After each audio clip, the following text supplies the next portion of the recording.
Hello అండి అందరికీ. చూస్తున్నారు కదా! ఇవి ఎంత ముద్దుగా, అందంగా ఉన్నాయో. ఈ ఫ్రూట్ ఏంటో గెస్ చేయండి. మాక్సిమం అందరికీ తెలిసే ఉంటుంది. ఈ ఫ్రూట్స్ ఇప్పుడు ప్రతి దగ్గర దొరికేస్తున్నాయండి. ఎక్కువ చల్లగా ఉండే ప్రదేశాల్లో పండుతాయి. ఇప్పుడైతే మన విజయవాడకు కూడా 3 ఇయర్స్ నుంచి దొరికేస్తున్నాయి. కేజీ 400 అలా ఉంటున్నాయి. మేమైతే బేరమాడి 350కి తీసుకున్నాము. ఈ లిచీ ఫ్రూట్స్ ఇలా మెత్తగా ఉంటే కనుక పీల్ తీసేసుకొని సీడ్ తీసి తినేయడమే. చాలా బాగుంటుంది టేస్ట్‌లో. అండ్ హెల్త్‌కి కూడా చాలా మంచిది. స్కిన్‌కి కానీ, హార్ట్‌కి కానీ అండ్ డైజెషన్ ప్రాబ్లమ్స్‌కి కూడా చాలా బాగుంటుంది. బట్ షుగర్ ఉన్నవాళ్ళు, డయాబెటిస్ ఉన్నవాళ్ళు కొంచెం లిమిటెడ్‌గా తీసుకోవాలి. ఎందుకంటే ఈ ఫ్రూట్‌లో కొంచెం షుగర్ లెవెల్స్ అనేవి ఎక్కువగా ఉంటాయి. చూసారుగా ఎంత బాగుందో చూడడానికి.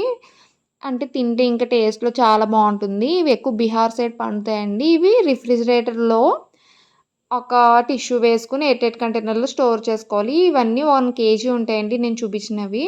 Please subscribe.